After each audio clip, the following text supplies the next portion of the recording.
Hello students, welcome to another new class. যেখানে welcome class 10। আমরা class 10-এর life science chapter wise, topic wise discuss করছি।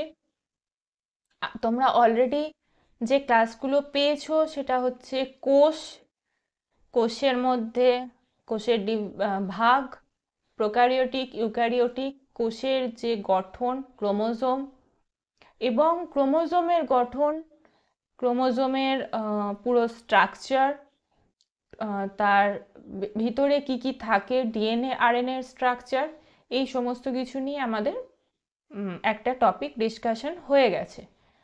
Autosome, allosome, জিন, এই সবগুলো নিয়ে ডিসকাশন হয়ে গেছে। তো আমরা চলে এসেছি আজকে নেক্সট ক্লাসে, যেখানে আমরা পড়বো, জানবো কোষ বিভাজন খুব ডিটেলে কিন্তু খুব সহজভাবে, যাতে তোমরা ব্যাপারটা একদম মগজে গেঁথে যায় এবং তোমাদের কোনো রকম অসুবিধা না হয়। যে কোষ বিভাজন এতগুলো ধাপ, সেখানে কি কি হচ্ছে, কোনো ভুল ভ্রান্তি যাতে না হয় এবং শর্ট কোয়েশ্চেন যাতে উইদাউট মিস্টেক সব খুব ভালোভাবে সলভ করতে পারো, সেইভাবে আমি বুঝিয়ে দেবো। তো চলো স্টার্ট করছি আজকের ক্লাস, যেখানে আমরা ডিসকাস করব কোষ বিভাজন নিয়ে। কোষ বিভাজন আমরা জানি, যে সমস্ত কোষ বিভাজিত হয়ে নতুন কোষের জন্ম দেয় তাদেরকে বলছে জনিত্রী কোষ। আর জনিত্রী কোষ থেকে বিভাজনের ফলে যে সমস্ত কোষ, নতুন কোষ উৎপন্ন হচ্ছে তাদেরকে বলছে অপত্য কোষ। তাহলে যে কোষটা বিভাজন হচ্ছে তাকে বলছে প্যারেন্ট সেল বা জনিত্রী কোষ, এবং বিভাজন হওয়ার ফলে যে যে যে দুটি কোষ বা চারটি কোষ তৈরি হচ্ছে সেটাকে বলা হচ্ছে ডটার সেল বা অপত্য কোষ। ঠিক আছে, এবার তাহলে কোষ বিভাজন কাকে বলছে? যে পদ্ধতিতে জনিত্রী কোষ বিভাজিত হয়ে একাধিক অপত্য কোষ উৎপন্ন করছে তাকে কোষ বিভাজন বলে। ঠিক আছে, খুব ইজি ব্যাপার। মানে একটা কোষ থেকে দুটো কোষ, সেখান থেকে চারটে, সেখান থেকে আটটা, এইভাবে বাড়ছে। তো এই কোষ বিভাজন কেন হওয়া দরকার, এটা আমাদের ফার্স্ট বুঝতে হবে। কেন হওয়া দরকার? কোষ বিভাজন যদি না হয় তাহলে কোষের সংখ্যা বৃদ্ধি হবে না, অর্থাৎ একটা ভ্রূণ যখন তৈরি হচ্ছে সেই ভ্রূণটা থেকে একটা পূর্ণাঙ্গ বাচ্চা, এবং সেই মানে একটা বেবি জন্ম হওয়ার সময় যে যে স্ট্রাকচারটা হচ্ছে সেটা, এবং বেবি থেকে পূর্ণাঙ্গ একটা দেহ, একটা পূর্ণবয়স্ক মানুষ, সেটা যদি কোষ বিভাজন না হয় তাহলে কিছুই তৈরি হতো না। প্রথম হচ্ছে কোষের সংখ্যা বৃদ্ধি, দ্বিতীয় হচ্ছে পরিপূর্ণতার মাধ্যমে জীবদেহের বৃদ্ধি, যেটা আমি বললাম। 3 নম্বর হচ্ছে ক্ষতপূরণ। আমাদের কোনো জায়গায় যদি কেটে যায় বা কোনো অ্যাক্সিডেন্ট হলো, যে কোনো কিছু, বা যদি সামান্য কোথাও কেটে যায় বা ক্ষত তৈরি হয়, সেখানকার যদি কোষগুলো ভেঙে নতুন কোষ উৎপন্ন না হয় তাহলে কি সেই ক্ষতটা সারবে বা সেই জায়গাটা ঠিক হবে? হবে না, সেই কাটাটাই থেকে যাবে। তো তার জন্য দরকার কোষ বিভাজন, যাতে সেই জায়গাটা আবার পূর্ণ হতে পারে। নেক্সট হচ্ছে বংশগত বৈশিষ্ট্যের সঞ্চারণ। বংশগত বৈশিষ্ট্যের সঞ্চারণ বলতে আমাদের বাবা মা বা দাদু ঠাকমা বা আরও যারা আমাদের পূর্ব বংশ রয়েছে, সেইখান থেকে যে বৈশিষ্ট্যগুলো আমরা পাচ্ছি বা পেয়ে এসছি, বা ভবিষ্যতের প্রজন্ম যে সেই বৈশিষ্ট্যগুলোকে বহন করবে, সেটা যদি কোষ বিভাজনই না হতো, নতুন কোষ থেকে নতুন জীব যদি সৃষ্টি না হতো, তাহলে একটা জায়গায় থেমে যেত সব কিছু। তো বংশগত যে বৈশিষ্ট্য, কে লম্বা হবে, কে বেঁটে হবে, কে রোগা হবে, কে মোটা হবে, কে ফর্সা হবে না কালো হবে, না মাঝারি গায়ের রং হবে, চোখ কেমন হবে, নাক কেমন হবে, এই যে বৈশিষ্ট্যগুলো, এইগুলো কোষ বিভাজন না হলে আমরা পরবর্তী প্রজন্মতে যেত না। তো এই যে কোষ বিভাজন, এটা 3 প্রকার। কি কি? প্রথম হচ্ছে অ্যামাইটোসিস, দ্বিতীয় হচ্ছে মাইটোসিস, 3 নম্বর হচ্ছে মিওসিস। অ্যামাইটোসিস একদম সহজ, কোনো জটিলতা নেই এর মধ্যে। জাস্ট কোষের মধ্যে একটা খাঁজ তৈরি হচ্ছে এবং সেখান থেকে দুটো ভাগ হয়ে যাচ্ছে। তাও বলি আর একটু ডিটেলে। বেম গঠন ব্যতি রেখে, মানে বেম তন্তু তৈরি হচ্ছে না, এবং নিউক্লিয় পর্দার অবলুপ্তি ছাড়াই যে সরল কোষ বিভাজন পদ্ধতিতে কোষের নিউক্লিয়াস ও সাইটোপ্লাজমে খাঁজ সৃষ্টির মাধ্যমে সরাসরি বিভাজিত হয়ে দুটি অপত্য কোষ গঠিত হয় তাকে প্রত্যক্ষ কোষ বিভাজন বা অ্যামাইটোসিস বলে।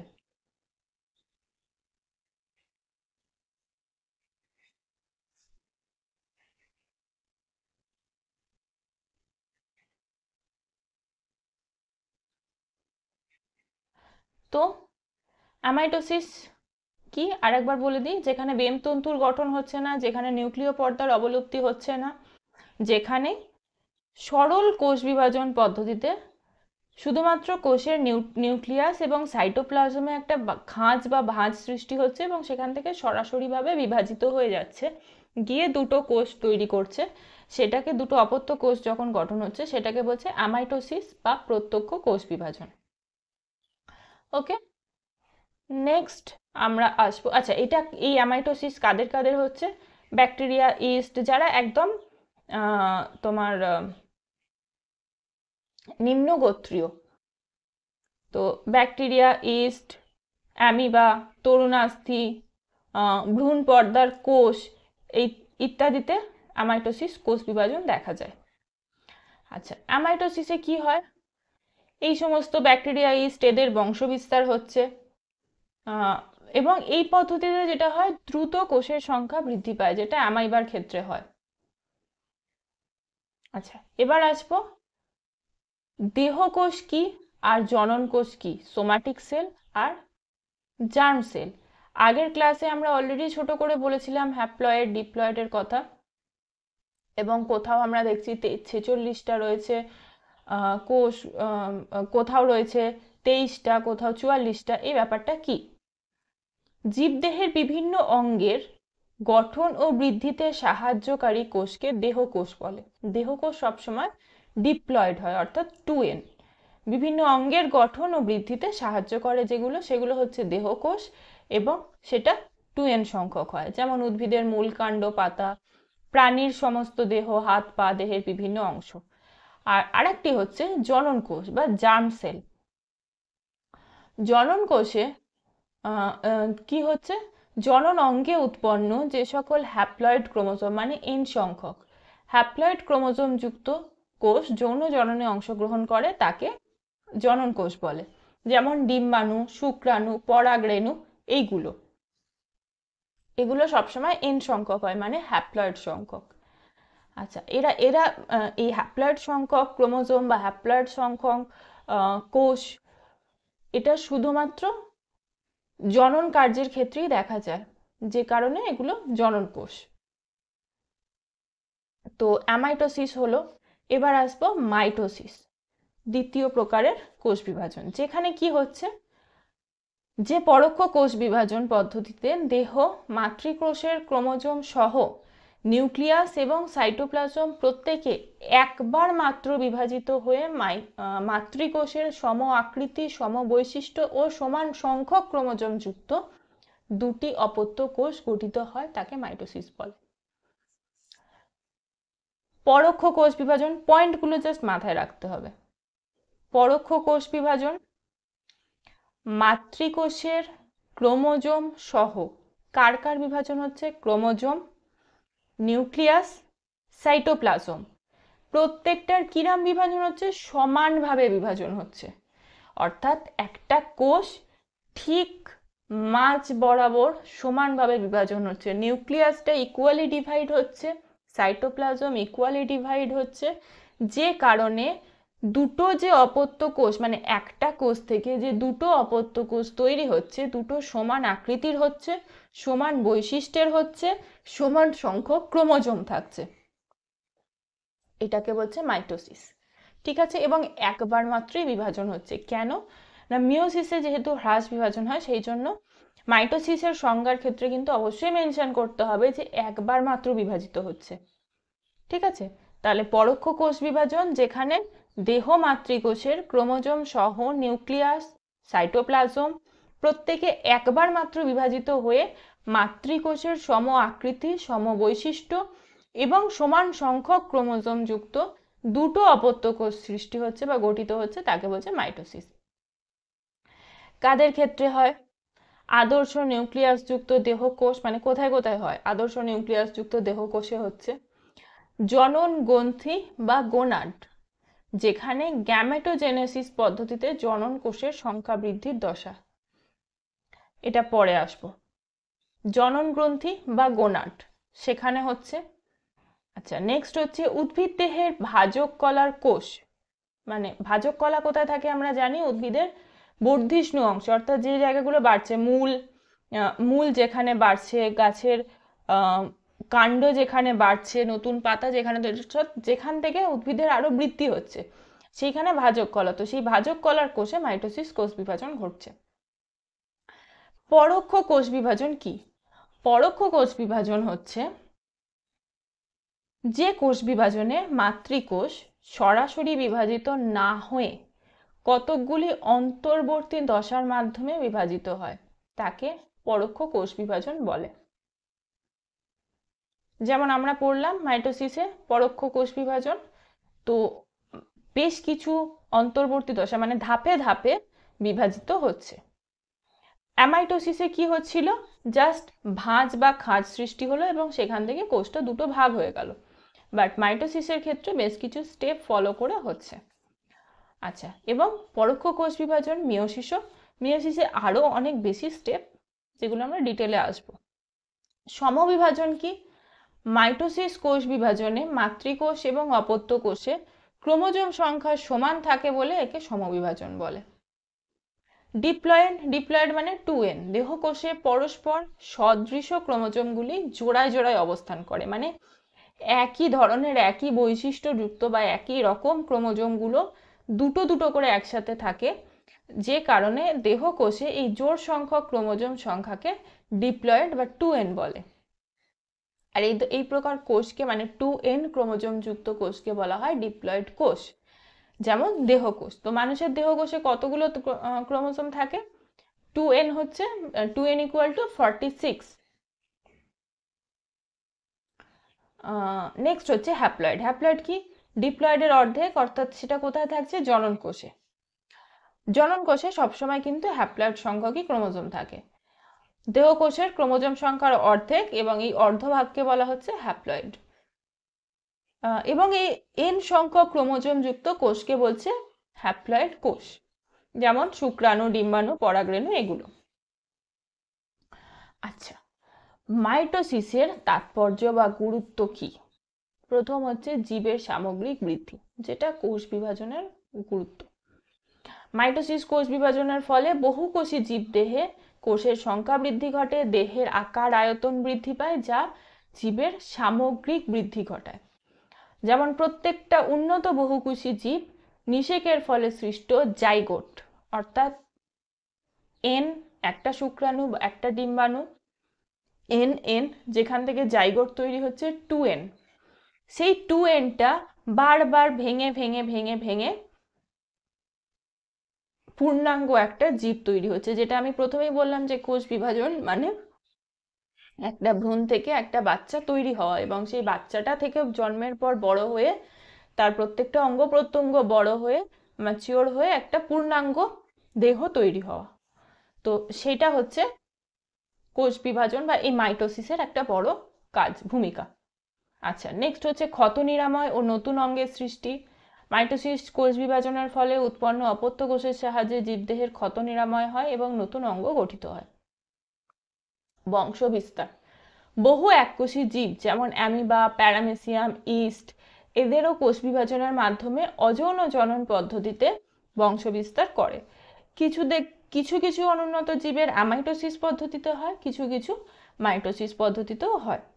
আচ্ছা, নেক্সট হচ্ছে নিউক্লিক অ্যাসিডের সমতা। মাইটোসিস কোষ বিভাজন কোষের ডিএনএ এবং আরএনএ এর পরিমাণের সমতা বজায় রাখে।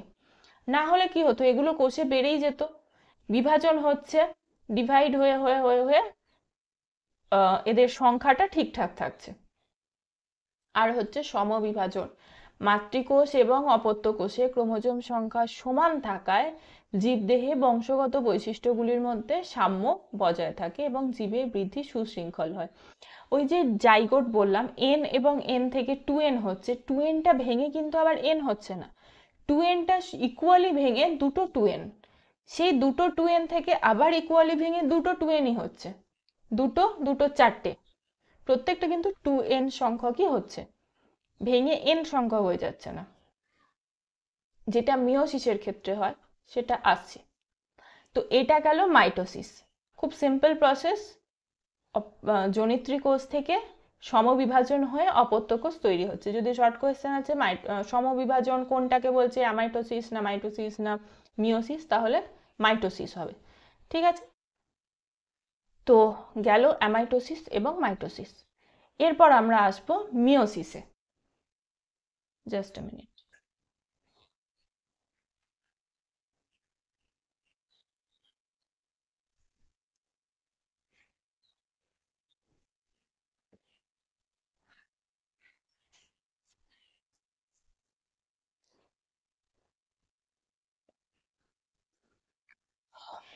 আচ্ছা, মিওসিস কি? মিওসিসও পরোক্ষ কোষ বিভাজন, যেখানে জনন মাতৃকোষের ক্রোমোজোম একবার কিন্তু নিউক্লিয়াস সহ সাইটোপ্লাজম দুবার বিভাজিত হয়ে মাতৃকোষের অর্ধেক ক্রোমোজোম যুক্ত 4টি অপত্য কোষ গঠিত হয়, তাকে মিওসিস বলে।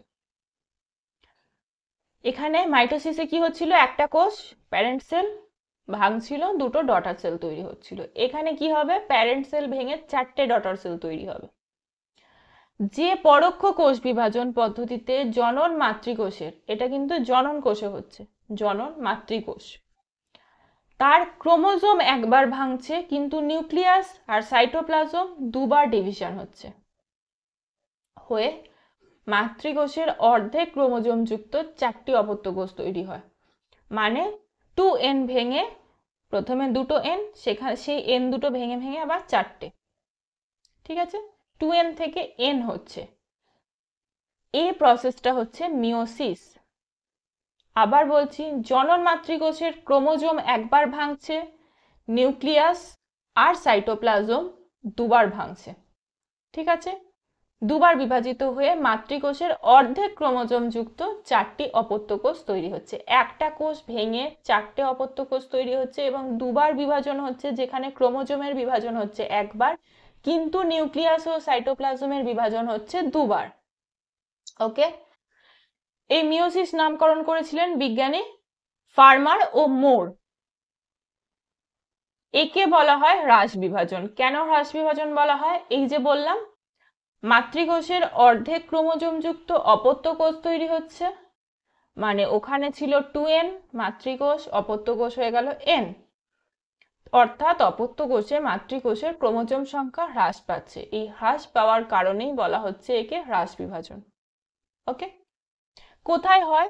ডিপ্লয়েড জনন মাতৃকোষ থেকে হ্যাপ্লয়েড জনন কোষ গঠনের সময় এই প্রকার কোষ বিভাজন ঘটে, যেটাকে বলা হয় গ্যামেটিক মিওসিস। জনন মাতৃকোষ থেকে জনন কোষ গঠন হচ্ছে। আচ্ছা, নেক্সট হচ্ছে সপুষ্পক উদ্ভিদের পরাগধানী, যেখানে পরাগরেণু উৎপাদনের সময় হচ্ছে, ডিম্বাশয়ে ডিম্বাণু উৎপাদনের সময় হচ্ছে, প্রাণীদের শুক্রাশয়ে প্রাথমিক পরশুক্রাণু থেকে গৌণ পরশুক্রাণু উৎপাদনের সময় হচ্ছে, এবং ডিম্বাশয়ে প্রাথমিক উসাইট থেকে গৌণ উসাইট উৎপাদনের সময় মিওসিস ঘটছে। অর্থাৎ প্রথমে শুক্রাশয়ে যে শুক্রাণু উৎপন্ন হচ্ছে সেটা থাকছে 2n, সেটা ভেঙে হচ্ছে n। ডিম্বাশয়ে যে ডিম্বাণু তৈরি হচ্ছে সেটা থাকছে 2n, সেটা ভেঙে হচ্ছে n। দেন একটা একটা n এবং আর একটা n থেকে যখন জাইগোট হচ্ছে সেটা আবার 2n হচ্ছে, তারপর সেটা মাইটোসিস পদ্ধতিতে বিভাজিত হয়ে নর্মাল 2n 2n করে একটা স্ট্রাকচার তৈরি হচ্ছে। ওকে, তো নেক্সট হচ্ছে অপুষ্পক উদ্ভিদে মস, ফার্ন এইসবের ক্ষেত্রে রেণু মাতৃকোষ থেকে রেণু উৎপাদনের সময়, যেটাকে বলা হচ্ছে স্পোর জেনেটিক মিওসিস বা ইন্টারমিডিয়েট মিওসিস ঘটে। নেক্সট হচ্ছে কিছু নিম্ন শ্রেণীর জীবে, যেমন স্পাইরোগাইরা, শৈবাল বা ছত্রাক, মিউকর, মনোসিস্টিস যেটা হচ্ছে প্রোটিস্টা, এদের ক্ষেত্রে জাইগোস্পোর অথবা জাইগোটে মিওসিস ঘটে, যেটাকে বলা হয় জাইগোটিক মিওসিস। ঠিক আছে, তো কিছু নিম্ন শ্রেণীর ক্ষেত্রেও, জীবের ক্ষেত্রেও দেখা যাচ্ছে, কিছু শৈবাল পার্টিকুলার, কিছু ছত্রাক, কিছু মনোসিস্টিসের ক্ষেত্রেও মিওসিস দেখা যাচ্ছে। মিওসিসের তাৎপর্য কি? নির্দিষ্ট জীবগোষ্ঠীর ক্রোমোজোম সংখ্যা ধ্রুবক রাখা। কেন? একটা জাইগোট যখন তৈরি হবে, যদি একটা শুক্রাণু থেকে যদি 2n সংখ্যক ক্রোমোজোম আছে এবং ডিম্বাণু থেকেও যদি 2n সংখ্যক ক্রোমোজোম আছে, তাহলে জাইগোটটা হয়ে যাবে 4n সংখ্যক। এইভাবে ক্রমশ ক্রোমোজোমের সংখ্যা বাড়তে থাকবে এবং বৈশিষ্ট্য যেগুলো থাকার কথা সেগুলো ঠিকঠাক থাকবে না, অনেক কিছু সমস্যার সৃষ্টি হবে। সেই কারণে জাইগোট তৈরি হওয়ার আগে যখন সেটা শুক্রাণু ডিম্বাণু হোক বা পরাগরেণু হোক, সেগুলো যদি আগে মিওসিস পদ্ধতিতে ভেঙে এন না হয়, তাহলে সেটা জাইগোট উৎপাদনের সময়, মানে জাইগোট থেকে পরবর্তী ধাপে যাওয়ার সময় তার হিসাব ক্রোমোজোমের সংখ্যার হিসাব ঠিক থাকবে না। সেই কারণে এই ক্রোমোজোম সংখ্যা ধ্রুবক রাখার জন্য মিওসিস প্রক্রিয়া খুব গুরুত্বপূর্ণ। ডিপ্লয়েড জনন মাতৃকোষ থেকে মিওসিস পদ্ধতিতে যদি হ্যাপ্লয়েড জনন কোষ উৎপন্ন না হয়, তাহলে বললাম নিষেকের পর পুনরায় যখন ডিপ্লয়েড জাইগোট উৎপন্ন হয় তার বদলে সেটা 4n হয়ে যেত, যার ফলে ক্রোমোজোমের সংখ্যা ঠিক থাকতো না। জাইগোট বিভাজিত হয়ে ভ্রূণ গঠনের মাধ্যমে অপত্য জীব সৃষ্টি করে, ফলে জীবদেহে ক্রোমোজোম সংখ্যা ধ্রুবক থাকে। এবার মিওসিসের দ্বারা যদি হ্যাপ্লয়েড জনন কোষ গঠিত না হতো, তাহলে নিষেকের পর দেহকোষে ক্রোমোজোম সংখ্যা উত্তরোত্তর বেড়ে যেত এবং প্রজাতির অস্তিত্ব বিলুপ্ত হতো। যেটা আমি বোঝালাম এতক্ষণ, যে এন এবং এন, দুটো এন যখন নিষেক হচ্ছে তখন 2n তৈরি হচ্ছে এবং তারপর তো মাইটোসিস হবে। কিন্তু নিষেকের আগে যদি এন না হয়, 2n হয়, তাহলে ক্রোমোজোমের সংখ্যা ক্রমশ বাড়তে থাকবে এবং এই উত্তরোত্তর বৃদ্ধির ফলে প্রজাতির অস্তিত্বই বিলুপ্ত হয়ে যাবে। নেক্সট হচ্ছে নতুন বৈশিষ্ট্যের আগমন। মিওসিস কোষ বিভাজন যখন হয় তখন ক্রসিং ওভার বলে একটি ঘটনা ঘটে, যে ক্রসিং ওভারের ফলে ক্রোমোজোমের জিনের পুনর্বিন্যাস ঘটে। ক্রসিং ওভার কি আমি বুঝিয়ে দিচ্ছি। তো এই মিওসিস কোষ বিভাজনের সময় যখন ক্রসিং ওভার হচ্ছে, তখন নতুন নতুন জেনেটিক বৈশিষ্ট্য তৈরি হচ্ছে, নতুন নতুন জিন তৈরি হচ্ছে। তো যখনই নতুন জিন তৈরি হচ্ছে, নতুন বৈশিষ্ট্য বা নতুন প্রকরণ আসছে, তার ফলে জীবের অভিব্যক্তিকে প্রভাবিত করছে, মানে নতুন বৈশিষ্ট্য, নতুন কিছু ধরন তৈরি হচ্ছে। আর তারপর হচ্ছে যৌনক্রম বজায় রাখা, অর্থাৎ জীবের জীবনচক্রে পর্যায়ক্রমিক ডিপ্লয়েড ও হ্যাপ্লয়েড দশার আবর্তন, যেটাকে যৌনক্রম বলা হয়, সেটা মিওসিসের ফলে বজায় থাকে। আচ্ছা, এবার যেটা আমি বললাম যে ক্রসিং ওভার হয়, মিওসিস কোষ বিভাজনে ক্রসিং ওভার হয়। ক্রসিং ওভার কি? ক্রসিং ওভার হচ্ছে মিওসিস কোষ বিভাজনের প্রথম প্রফেজের প্যাকাইটিন উপদশায় সমসমস্ত ক্রোমোজোমের জোড়ার অভগ্নি ক্রোমাটিডের মধ্যে অংশের বিনিময়কে ক্রসিং ওভার বলে। মানে এই যখন ডিভিশন হচ্ছে তখন কি হয়? ক্রোমোজোমের স্ট্রাকচার দেখিয়েছিলাম, এরকম ভাবে যুক্ত আছে, মাঝখানে রয়েছে সেন্ট্রোমিয়ার, দুটো বাহু, এবং এরকম একটা ক্রোমোজোম নেই, পর পর পর পর অনেকগুলো ক্রোমোজোম রয়েছে। তো এটা একটা যদি ক্রোমোজোম হয় এবং এর পাশে যদি আরও একটা ক্রোমোজোম থাকে, তো হতেই পারে এই ক্রোমোজোমটা এবং এই ক্রোমোজোমটার এক একটা বাহুর এইখানে দুটো দুটো আলাদা ক্রোমোজোমের বাহুর, আমি ধরে নিলাম এটা একটা ক্রোমোজোম, এটা একটা ক্রোমোজোম, ওকে। তো এটার সাথে এইটার অনেক সময় এর এই অংশটা কেটে গিয়ে এবং এর এই অংশটা কেটে গিয়ে আলাদা হয়ে যাচ্ছে, মানে এর খানিকটা পার্ট চলে আসছে এতে, এর খানিকটা পার্ট চলে যাচ্ছে এতে, দ্যাট ইজ ক্রসিং ওভার। মানে এটা আলাদা রয়েছে, দুটো ক্রোমোজোম আলাদা রয়েছে, কিন্তু দুটো ক্রোমোজোমের মধ্যে এরকম একটা ব্যাপার হচ্ছে এবং এর খানিকটা অংশ চলে যাচ্ছে এতে, এর খানিকটা অংশ চলে আসছে এতে, যার ফলে কি হলো? আমার এখানকার কিছু জিন, ক্রোমোজোমে পরপর জিনগুলো সাজানো থাকে আমরা জানি, তাহলে এখানকার কিছু জিন চলে গেল পাশের ক্রোমোজোমে, আর এই ক্রোমোজোম থেকে কিছু জিন চলে এলো এখানে। তার ফলে নতুন কিছু বৈশিষ্ট্য তৈরি হলো, নতুন কিছু জেনেটিক ক্যারেক্টারিস্টিক্স আমরা পেলাম। এই ব্যাপারটা হচ্ছে ক্রসিং ওভার। এই ক্রসিং ওভার ঘটনাটা শুধুমাত্র মিওসিসের মধ্যেই ঘটে, ঠিক আছে? এবং এটা ঘটছে প্রথম প্রফেসের প্যাকাইটিন দশায়।